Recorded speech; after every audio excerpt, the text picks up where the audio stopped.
are here at SHIO's Leadership with partnership with British Council and Women in Management. We have Lihini Veerasinghe with us. Hi, how are you doing today? I'm doing good, thank you. Alright, so my question for you is if you had the power to change or establish or bring up a new law in our country related to gender equality, what would it be? Well, I can't say it's focusing mainly on gender equality, but something that I see as having the timely need of being addressed is the issue of cyberbullying. Because anyone can hide behind a fake profile and then work to tarnish the dignity or the reputation of a woman and the value of her work that she has earned over her entire lifetime. So I believe that's actually something that needs to be addressed. And of course, if I had the power, I think cyberbullying laws is what it is. And of course, I'm happy to say that we are working on it. Alright, thank you so much for your time.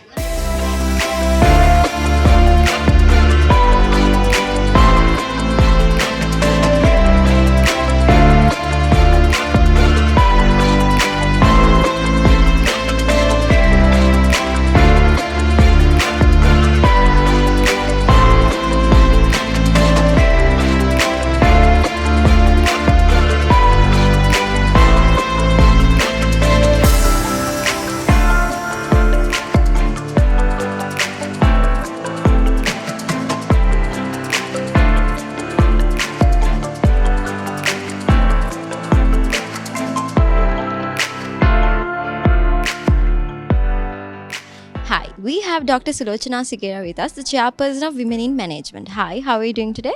I'm doing great. Alright, so what is your point of view about the mentees?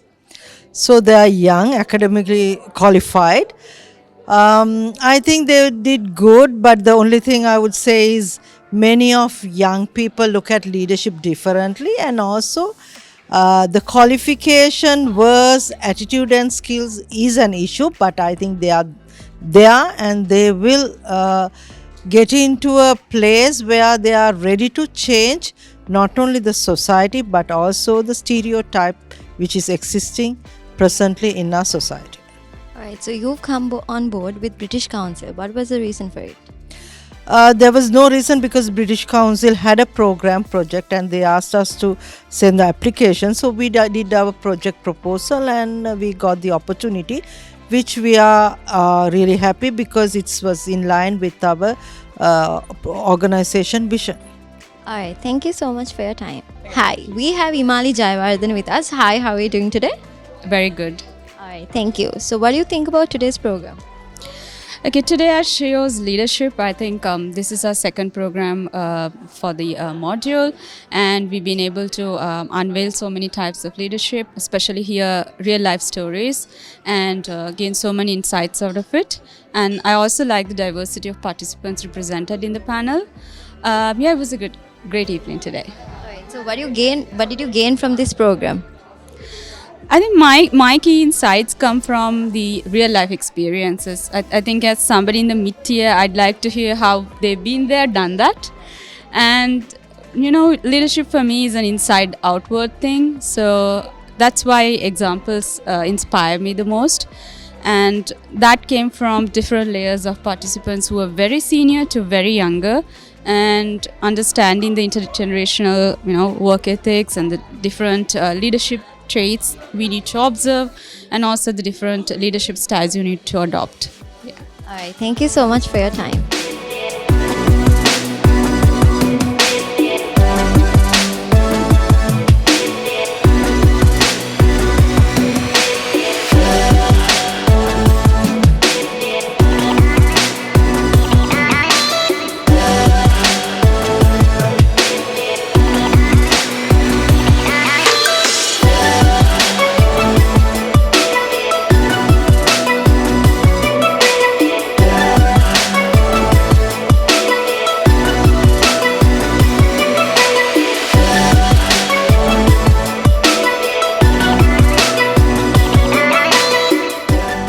We have a beautiful young lady here with us. Hi, how are you doing today? Good, how are you? I'm good. So tell us a bit about yourself. Well, I'm an entrepreneur and I have my own business in truck body manufacturing, and I'm a mechanical engineer by myself as well. So yeah, we design truck bodies and food trucks and trailers, mostly customized designs, and use a lot of innovation to cater for the needs of our country. All right, so the women participation in the industry or working is a bit less, I guess. So, what do you think about it? Like, what are your thoughts, and how is it to feel? Like, how does it feel to work in an industry like that as a woman? Well, I currently am the only female entrepreneur in this particular space of truck body manufacturing. What I believe is that female representation in STEM is very less in our country, so it's about time that we address these things, and that's one of the things that I've been talking in my speech as well. To open our people, our young generations, to the ideas of science, technology, education, and management. You know, we have the biases in our heads. We think. As young girls or as women, we can't do certain things. We can't be in technology, we can't be in IT, we can't be in cybersecurity and things like that. But it's not the case. There's no real bias like that. It's if you overcome that bias in your head first, when you say that you can't, as a woman, you can't be in this particular field, then you have already set the limit for yourself. So you have to overcome your own limits and fight that belief system. Then only we can change it from outside. All right, so what are the challenges you face in your workplace, like industry? Because you're the only woman, you said, in this industry. Well, it's all good and bad. There have been a lot of challenges that I had to face. For an example, your credibility is not compared the same way that would be that of a male. So people would come to me, they would always look past me, figuratively and literally. They would be like, is there somebody else, is there a strong or not so strong a man, who we can get the services from? Is there a father or a brother who's involved?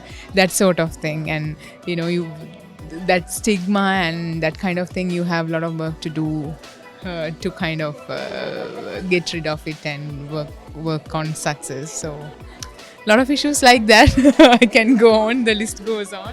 All right, thank you so much for your time.